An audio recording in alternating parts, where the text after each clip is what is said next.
समझ सकते हैं कि आपने कितना डैमेज किया। एक तो आपने उस छात्र का जीवन बर्बाद कर दिया, छात्र जब सच्ची में बर्बाद कर दिया। आपको उसको सिखाना था, आप नहीं सिखाया। वो क्लास 1 से क्लास 2 पहुंच जाएगा, फिर क्लास 3 पहुंच जाएगा। उसको चाहता ही नहीं, ना मैथ्स आता है ना इंग्लिश आता है, बिल्कुल चाहता है। सरकार ने आपको वेतन समय पे दे दिया, सरकार ने हाजिरी भी लगा दी, सरकार ने सब कुछ आपको दे दिया, लेकिन उस नन्ही सी जान की जिंदगी आपने बर्बाद कर दी। कि आपके कंधों पर कितनी बड़ी जवाबदेही है, ये आप सोच के चर्चा करें। मुझे पता है कि टीचर्स को कितना कष्ट है। मैं जहां जहां जाता हूं, बहुत दूर दराज में, जंगल पहाड़ में टीचर्स हैं, लेकिन उस बच्चे की सोचिए, उस बच्चे की सोचिए, उसके माता पिता की सोचिए। आज जब ये सोचेंगे तो आपको अपना कष्ट कम लगेगा। आपको लगेगा नहीं, कुछ दिन मैं अपना कष्ट झेल के मैं इसको बच्चे की जिंदगी बना सकता हूं। और मैं कह रहा हूं कि कोई नहीं चाहता है कि शिक्षा व्यवस्था खराब हो, कोई नहीं चाहता। ना डिपार्टमेंट चाहता है, ना आप चाहते हैं, ना माता पिता चाहते हैं, ना छात्र चाहते, कोई नहीं चाहता। सब चाहते हैं कि ये सुधरे, और ये मेरे से नहीं सुधरेगा, ये आप लोगों से सुधरेगा, और ये टीचर से सुधरेगा। एसीएस कुछ भी बोलते रहे, लेकिन जब तक हमारे टीचर्स, इस राज्य के टीचर्स ये मन में नहीं बैठाएंगे कि हमको इस व्यवस्था को सुधारना है, इस बच्चे की जिंदगी सुधारना है, इस बच्चे का कैरियर बनाना है, इस दुनिया की कोई ताकत नहीं है जो ये व्यवस्था में परिवर्तन ला सके। इसलिए मैं कह रहा हूं कि आप इस रिस्पॉन्सिबिलिटी को बखूबी निभाएं।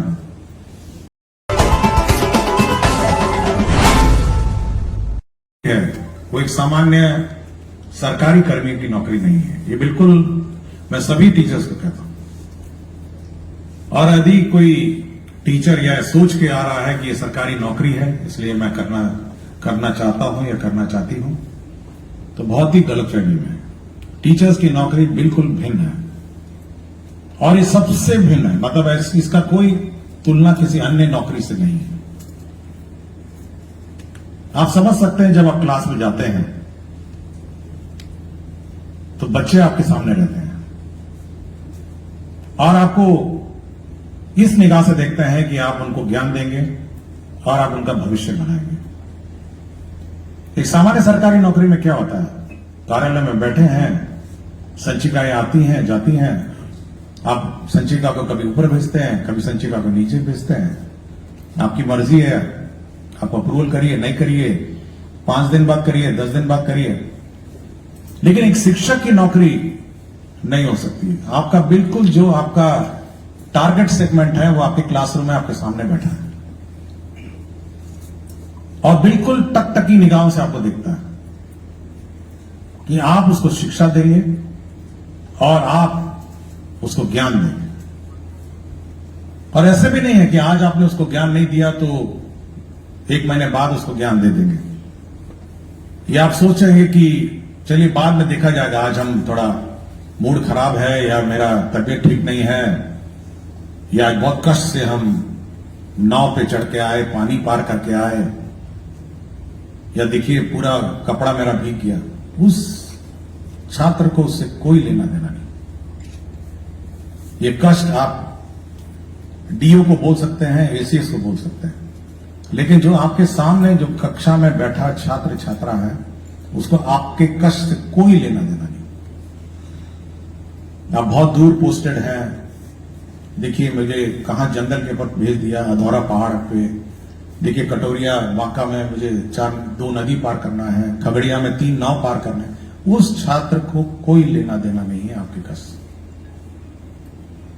उसको केवल शिक्षा चाहिए, और वो शिक्षा ग्रहण करने आपके यहां आया है। उसके माता पिता का नजरिया देखिए, उनका माता पिता को भी आपके कष्ट से कोई लेना देना नहीं। वो आपके हवाले इस बच्चे को इसलिए भेजे हैं कि आप उसका भविष्य बनाएं,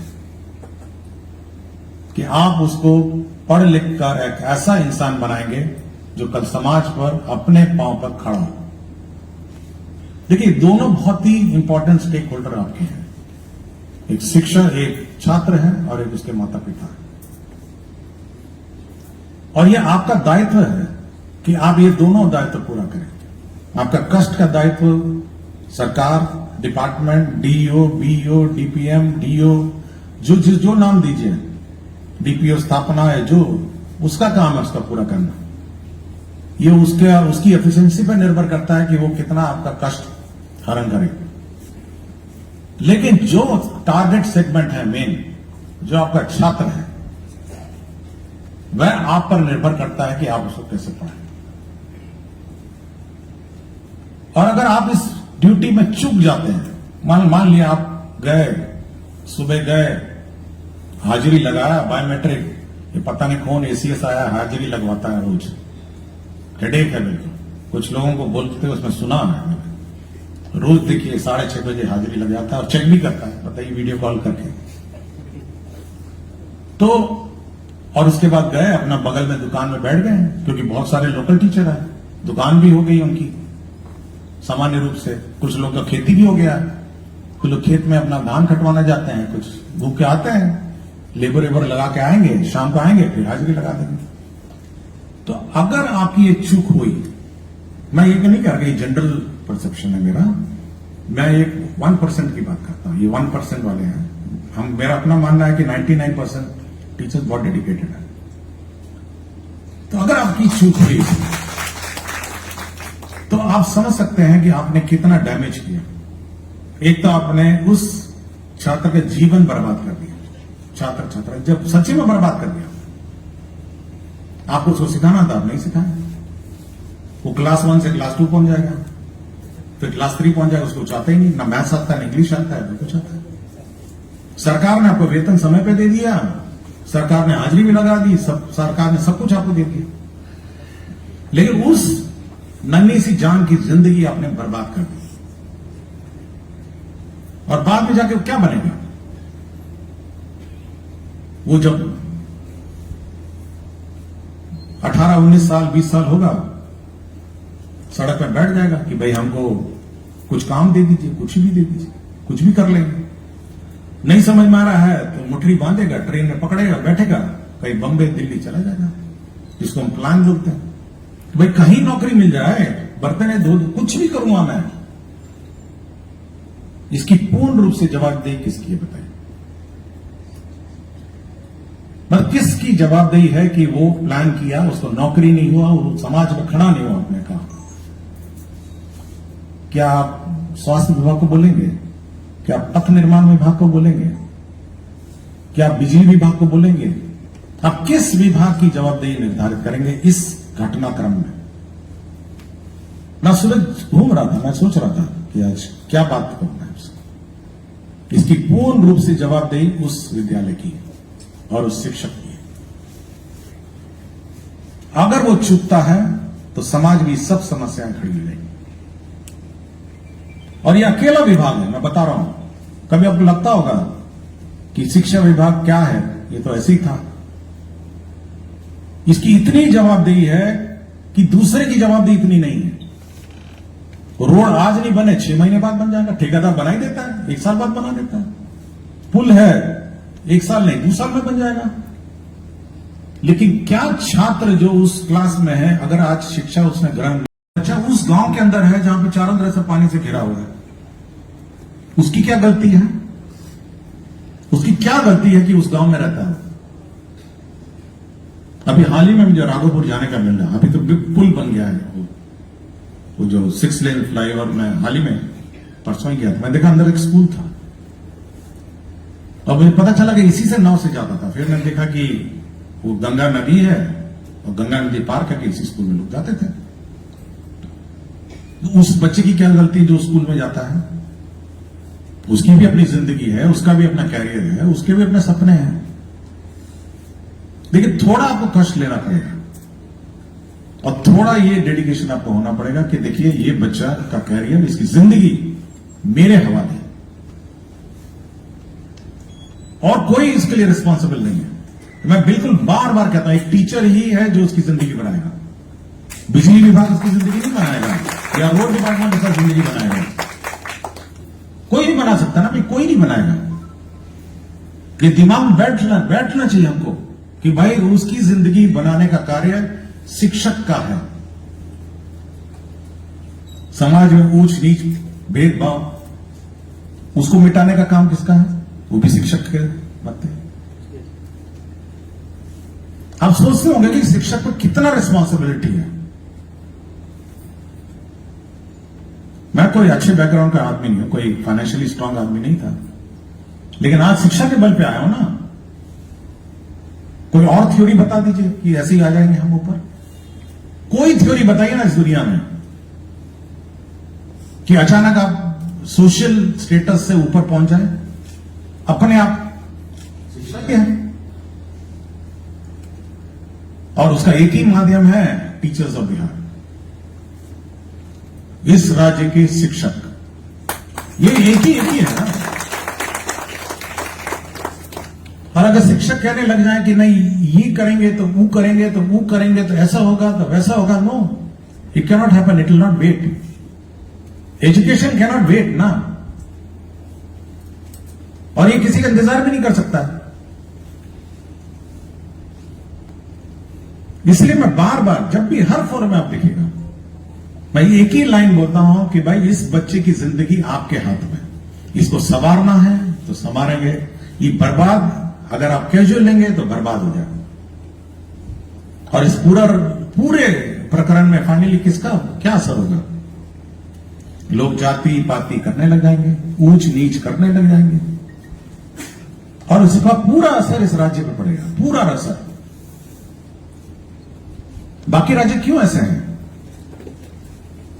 रोड तो सब जगह है, बिजली सब जगह है।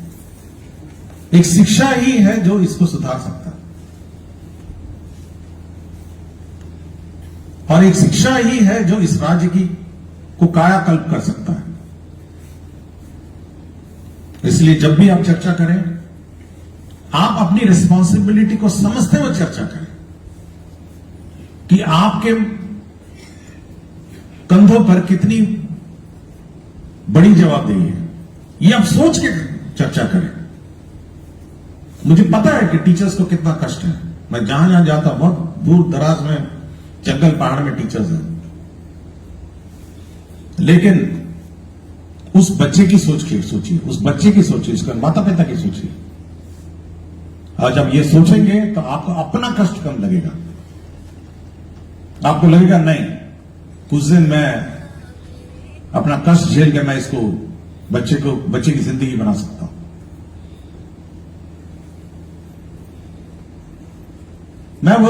इसीलिए मैं ये बात आपसे कहने आज आया हूं कि भाई आपको अपनी रिस्पॉन्सिबिलिटी समझनी होगी और ये जवाबदेही आपको लेनी होगी।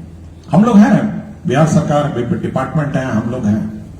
हम लोग जहां तक पॉसिबल है आपका कष्ट दूर करेंगे, आपका सहयोग करेंगे, लेकिन उसकी भी सीमाएं हैं।